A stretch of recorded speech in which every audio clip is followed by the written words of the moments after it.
Hello there, Mad Mike here, and welcome back to the channel.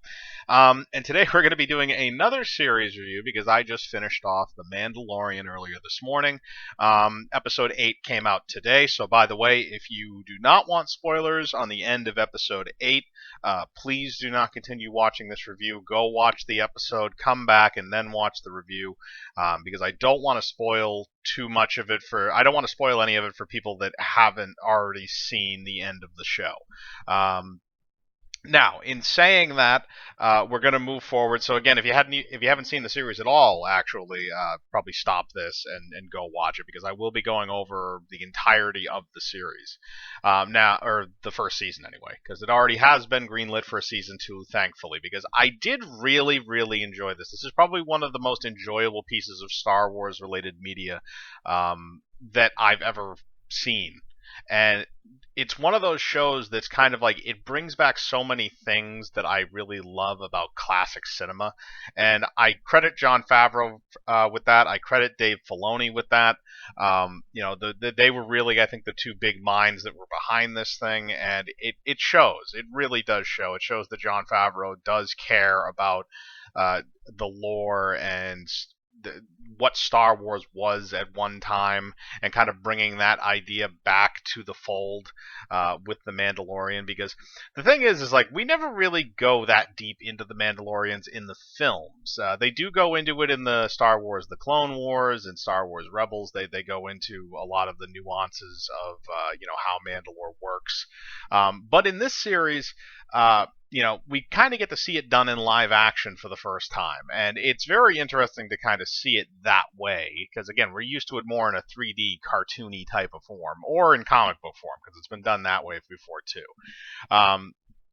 But to get into the actual series, let's just do what we usually do. We'll dissect the characters, and then we'll dissect the actual story. And let's start out with the big one, which is Pedro Pascal as the Mandalorian. Now, here's the thing: is that the Mandalorian is meant to embody kind of that man with no name, kind of classic Western character. That lone gunslinger type. You can see it in the way that the costume is constructed, with the almost like the cape or the poncho, a lot like Clint Eastwood's character from the Fistful of Dollars series. And they make him kind of the embodiment of that sort of an idea, and they wind the Mandalorian lore into it, which is amazing with the way that they actually managed to do it. But that opening scene kind of establishes him as the character that he is, or it establishes what we know about him going in, where he walks into this bar, and again, it's like an old Western scene. He walks into this bar, his bounty is there. Obviously, he's a bounty hunter because he's a Mandalorian.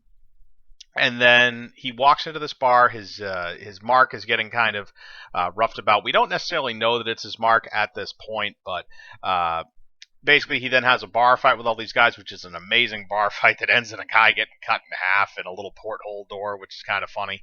And then at the end of it, we find out that there's actually a bounty on this little fish guy that's there, and he winds up taking him, bringing him back to his ship, freezes him in carbonite, which is hilarious. Again, another callback. And they also do, there's a ton of Easter eggs in the show. If I was just going over the Easter eggs, I might be here for like 30, 40 minutes.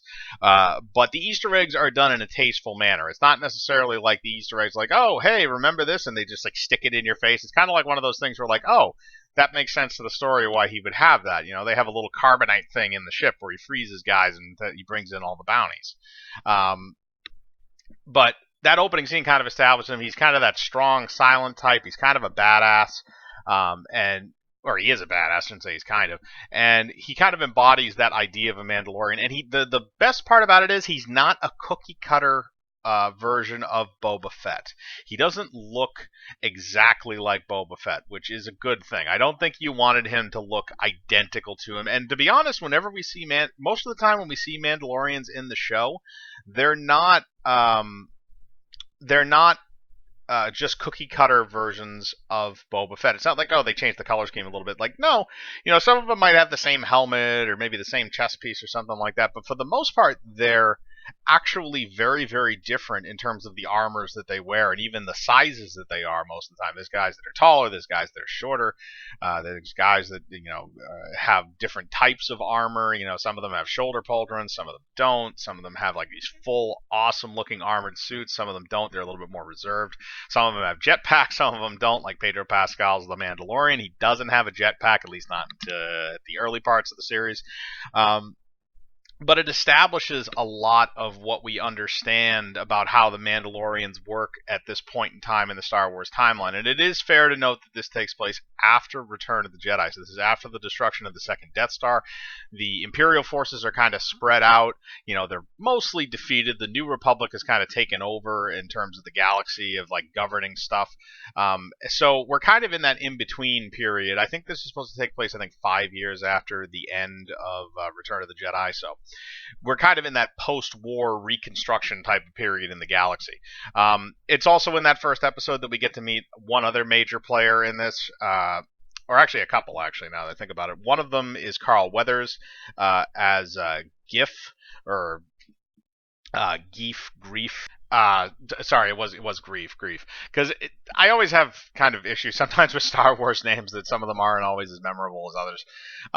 But he have him, and he's kind of the leader of this bounty hunter guild, and again, he plays kind of a good character, and he's a character that pops up throughout the series, and that's kind of what you notice is the Mandalorian is always the constant. He's always there, he's always doing something for the most part, and then most of the other characters are characters that kind of pop up when they need to, or pop up when they're supposed to.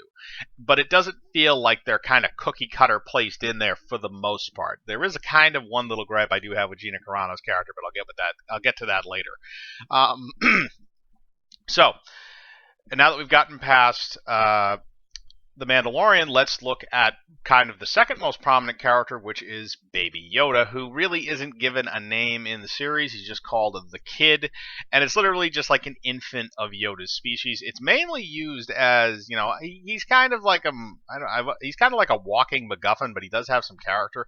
They do a very good job at physically playing around with the puppet to make the scenes work, and honestly, the thing is adorable. I'm not gonna lie. It's a cute little puppet, but it does work in the sense that you want the audience to kind of feel that innocence with that character, and you get that again for the most part, except for kind of some things that happen a little bit later on that are kind of weird. But it is he is a very big character in the series because he's basically the motivating factor for Pedro Pascal after a certain point in the series. He's the guy that kind of or the Baby Yoda is the thing that motivates the Mandalorian to kind of go out, and it inspires, it almost brings out the human in him, because he's very, I wouldn't want to say mechanical to an extent, although kind of at the beginning of the series, where he's almost, there's not much difference between him and a droid, which is kind of funny. But then as the series goes on, he becomes more and more human until, the end of it, where you kind of realize exactly what's at stake. But, they're really the main two. Then you kind of go into the major supporting characters, which one of them is Gina Carano's Corla Dune, and she's an ex-Republic shock trooper, although apparently she also has done other things post, Return of the Jedi, since the rebellion has been disbanded and the New Republic has been formed. So she is kind of just off doing her own thing. The Mandalorian initially meets her on this planet where these villagers are getting kind of terrorized by this group of mercenaries that somehow got their hands on an ATST, and basically her and the Mandalorian work to kind of take that thing down. Again, kind of defending the small village against the larger, and against like a band of marauders. Again, kind of like a Western thing. There's so many Western things in this. But basically, she kind of pops up there, and you get to know her character a little bit. She has some very great hand-to-hand combat scenes, which is kind of what you want with her, because obviously she's an ex-MMA fighter. And then she pops up at the end, which again I kind of had a little bit of an issue with, because it feels like kind of she's a little bit hammered in there at the end of it. But I kind of get it, where he's gathering up all the people that he needs to do this one final thing. So it makes sense. But it did feel a little bit hammered. But once she's there, it's fine. Once she's there, there's no problem with it. Just getting her there felt like, all right, we just needed to get from point A to point B. Um, but I think she does a good job with her character. I think that the connection that she has with the Mandalorian is not viewed as romantic, and I think that's a good thing. I think that that would have been very cliche to do that if they decided to, and I think that having her kind of be almost like a sister in arms type of thing works a lot better. Now, there is one scene in the seventh episode that I kind of had a weird kind of issue with, where it's her and the Mandalorian are in an arm wrestling contest. Now, this seems odd to me because I feel like the Mandalorian, if she said that, he would probably just be like, "Fuck off." I don't feel like that would be. I don't feel like that would be something that he would necessarily be doing. He seems a little overzealous about it. And then Baby Yoda thinks that she's hurting him, so he starts to force choke her, which is weird. I don't necessarily know if that scene needed to be in there. I feel like the motivation for it was a little weird. I understand that maybe you need to show that Baby Yoda's kind of still doesn't understand the Force that well. He's just kind of in tune with it enough.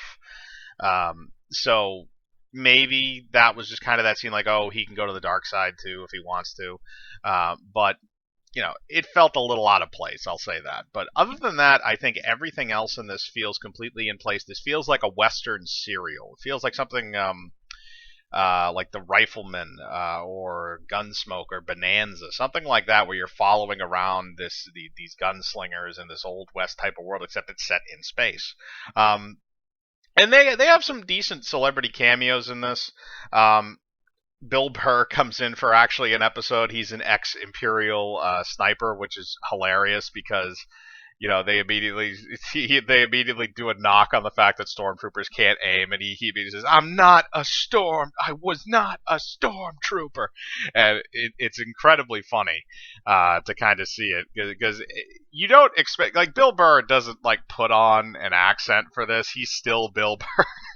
And it's even funnier too because at the end of the episode, Pedro, it make it seem like the Mandalorian killed them all, and also Clancy Brown's in this episode too. I completely forgot that he was too. That was episode 6, and they're supposed to be basically breaking this guy that the Mandalorian used to run with out of this New Republic prison ship.